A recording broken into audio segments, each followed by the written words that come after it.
Hey guys, I wanted to, coming out of the schematics quiz, I wanted to go over some of those last questions. Started about question 15, and it dealt with, there were two schematics. There was this one and another one. So I'm going to address questions 15, looks like questions 15, 16, and 17 on the quiz, and then I'll pause and then I'll redraw the schematic for, looks like it was question 18, and then show you guys that question. And I wanted to talk about the answers to the questions. So question 15 considers this schematic, and it says how many circuit elements appear in the above schematic. Well, you have to know what a circuit element is. A circuit element is represented by a symbol on a schematic drawing, and it performs a specific function within the circuit. Well, a lot of you guys said two, so I'm thinking that you thought it was just the two light bulbs, and that's what these were. These were light bulbs, but I would consider the battery has a specific function. It's supplying the voltage to the circuit. The switches have a specific function. They are determining whether the circuit is open or closed. And then the light bulbs have a specific function. They are either lighting up or they are not lighting up, depending upon whether electricity is flowing through them. So the answer to question 15 was 1, 2, 3, 4, 5 circuit elements listed on this schematic. Okay? The battery and the switches are also circuit elements. And in particular, when you look at that schematic handout, any of those specialized symbols are considered a circuit element. Okay, so that was question 15. And then question 16 had about 6 statements, and you had to figure out which of the 6 statements applied to the circuit. So it's almost like 6 true-false statements, and you got to figure out which ones of the 6 statements are true. And they were paired. Like statement 1 was the circuit operates on AC power, while statement 2 says that this circuit operates on DC power. So clearly both 1 and 2 can't be true at the same time. It's either an AC power supply or a DC power supply. And then the circuit arrangement is parallel versus the circuit arrangement is series. I think just about everyone was able to figure out that it was a parallel circuit. And then finally, both light bulbs must be on or off.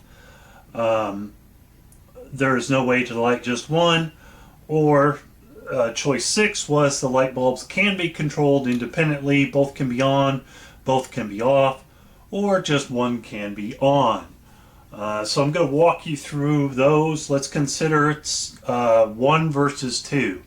Is this an AC circuit or a DC circuit? Well, this right here, this is a battery, and we know that batteries supply DC current. That is, they choose to push the electrons out of the battery box by a chemical reaction, and they only push them in one way. And when I talked to you about the battery, I talked to you that these were actually, this referred to the cathode. The longer line was the positive terminal of the battery, or the cathode, and the shorter line was the negative terminal of the battery. So it looks like electrons are only allowed to exit this way, and positive charges, Franklin would look at this thing and say that the current was flowing out of this terminal, the cathode, because that's where the positive charges are gathering, and then they're distributing along the circuit this way. So Franklin would define current flow out of this battery as coming out in this direction, okay? Because current is the flow of positive charge when we're talking about the Franklin current. Electron flow out of this battery is opposite of the defined direction of Franklin current. But notice that we don't say at some point in time the electrons are going to start coming out here. They won't do that. The positive charges will only come out one way, and the negative charges will come out the other way, and that will never reverse. Okay, so the battery is a DC power supply. So just the presence of the battery symbol on the schematic clues the person off as to whether it's an AC or a DC power supply. We haven't actually learned the symbol for AC power supply yet, but I'll draw that for you here. If it were an AC power supply, it's going to be a circle with a sine wave in it, and then it's going to have a label, a number, and it's going to say 60 hertz or some such thing. It's going to tell you the hertz or the frequency of the AC power. Okay, so that would be an AC power supply. We don't see that in the schematic. We only see the battery. We know that the battery only pushes electrons out of one terminal. Okay, it pushes them out of the cathode. I'm sorry, I might have mixed that up earlier. Cathode, anode. Okay, so the positive terminal is the anode, negative terminal is cathode. The electrons only come out of the battery in one of the two posts. All right. Now, let's consider statements 3 and 4. The circuit arrangement is parallel or the circuit arrangement is series. So, what we defined as the definition of the geometry of parallel versus series is how many paths are there for the electron to come out of the negative terminal, the cathode, and return to the anode. So it looks like that right here the electron has a choice to go in two directions. So that means there's more than one pathway, so therefore this is a parallel arrangement. The electron can choose to cross this light bulb, provided the switch is closed, obviously, and return back to the battery, or the electron, provided this switch is closed, can return back to the battery the long way, passing through the second light bulb. So right here, the electron has a choice as to whether or not they're crossing at the first light bulb or the second light bulb. So the light bulbs are wired in parallel to the battery. And the other way that I told you can recognize a parallel circuit is if I tip it this way, it starts to look like, all I got to do is like this, and voila, we have a ladder. So if the diagram resembles a ladder, then we know that that diagram is parallel. I'm going to try to get it back to roughly the same, because I know we got a good zoom on right there. So hopefully you can see it was back in the same place. Let me check that real quick. Make sure it's still on the screen. Yeah, I can tweak it a little bit to get it where you guys can see that a little bit better. That's a little bit closer to horizontal. Yeah, that's running about horizontal across the screen. Okay, so that was statements 3 or 4. Of statements 1 or 2, we know that it's DC power, so 2 is true, 1 is false on question 16. For statements 3 and 4, we know that it's parallel, therefore it can't be series. So 2 and 3 are true. Now we've got to consider 5 and 6. Can we light the light bulbs independently? Okay. Well, I'm going to submit to you what happens. What do we need? What are the 3 things we need for electric current to flow? We need a source of electrons. That's the battery. We need a push on those electrons. That's also the battery. Then we need, what's the final thing? We need a closed loop of wire. Okay? Now this might be better with some highlighters. I don't think I have a highlighter with me, but I'm going to show you 2 closed loops. Here's closed loop number 1. We're going to close this switch, and the electrons are going to go around this circle right here that I'm tracing. Okay? Now, as the diagram stands, is this light bulb lit?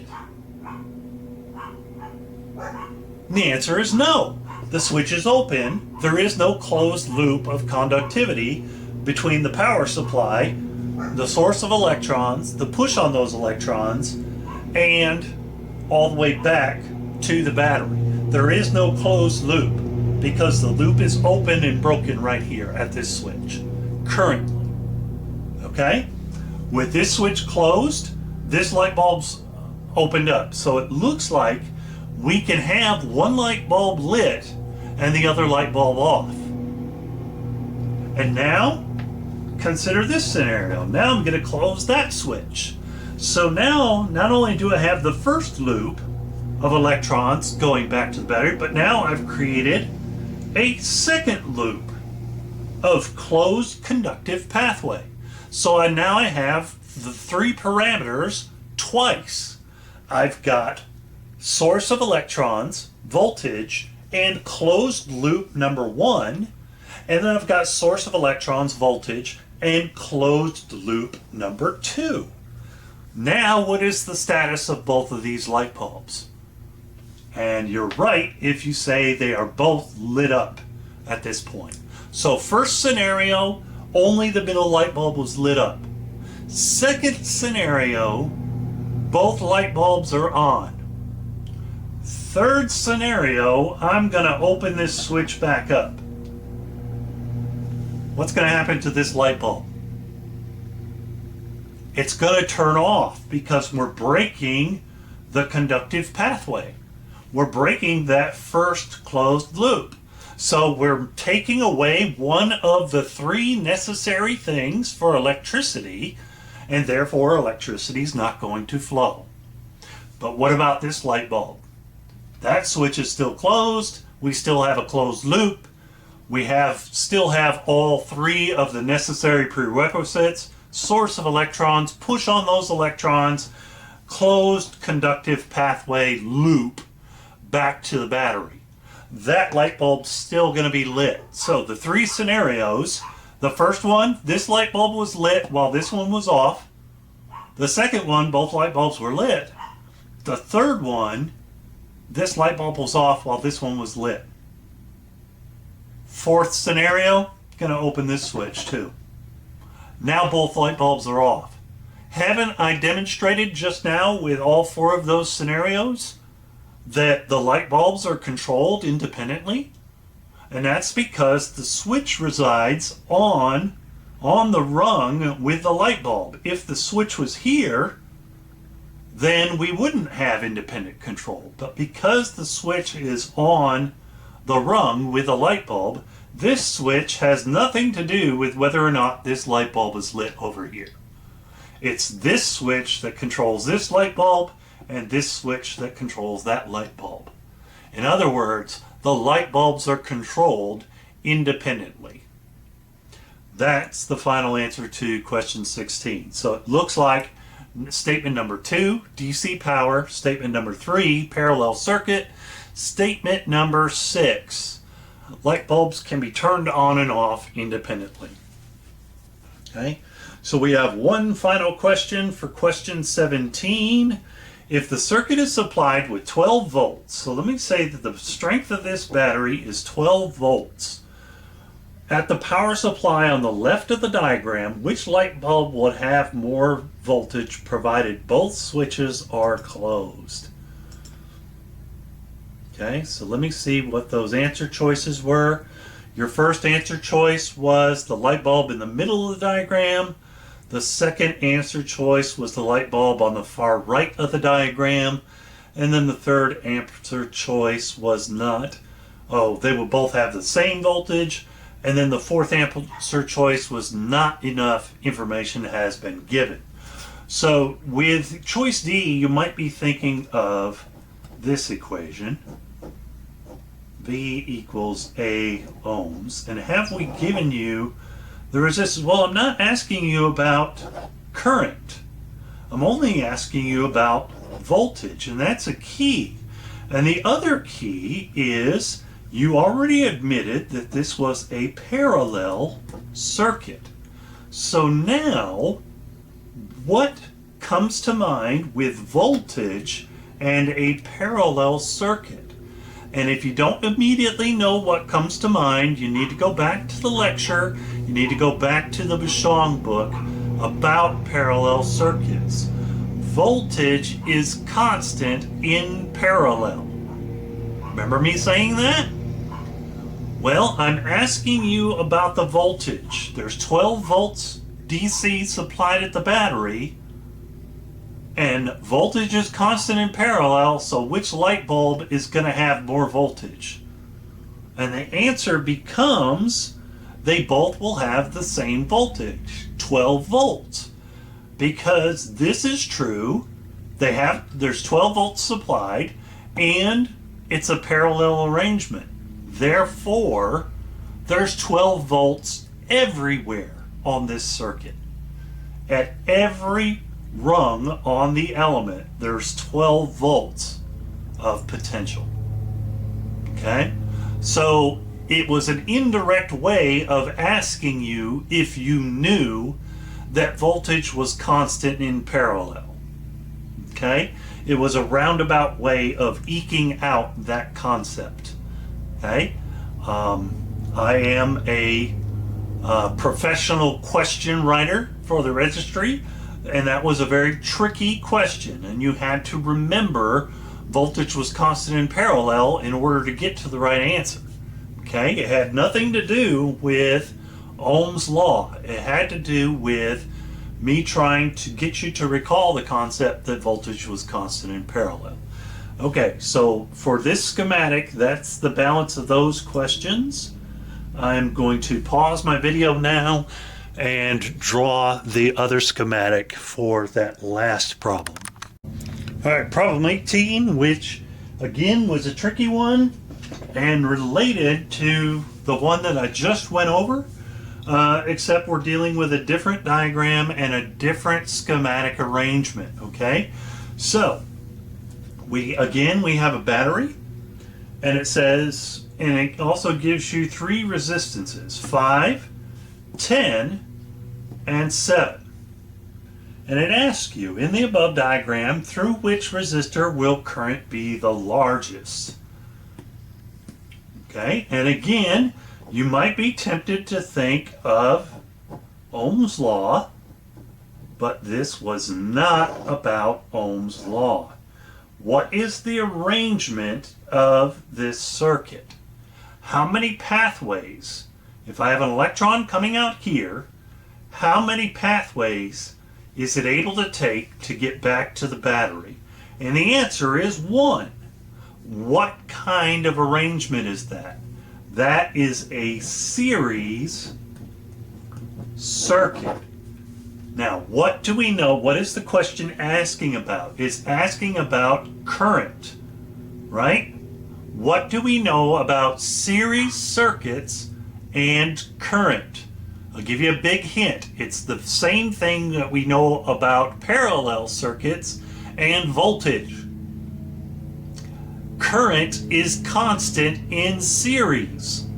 So your choices for this question are, in the above diagram, through which resistor will you see the strongest current? And you had choices of R1, R2, or R3. And most of you guys were thinking of Ohm's law, thinking that you had a constant voltage, and thinking, therefore, the smallest resistance was going to give you the biggest amperage. But you forgot that series circuit is the one-lane road. Current is constant in series. Therefore, choice D, or choice 4, they will all have equal current, was the right answer. Okay? What was this for then? That was to fool you and get you thinking about Ohm's law. It had nothing to do with Ohm's law. It was both of those questions, nothing, although it was setting you up and aiming you for Ohm's law, what they were really asking about, and I crafted both of these questions, by the way, they were really asking you about is whether you remembered that voltage was constant in parallel and current was constant in series. Okay? So those were the 4 questions that the majority of the class missed on this latest schematic exam. So I wanted to make sure that I made this video and kind of remediate you and walk you through those problems and see why you missed what you missed.